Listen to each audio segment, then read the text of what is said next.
Kaya nabusog kami Jollibee. Bye Jollibee. So ito na nga, ito kami sa Jollibee. Tapos na kami, nabusog na kami. Salamat po. Sino yan? Sa vlog. Ay, Jollibee, ano ba yun? Mali yung pinto ang pinindot ko.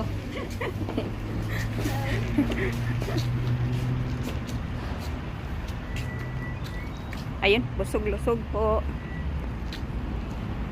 Ano, kaya mo pa bang hatid si Mami? Yeah.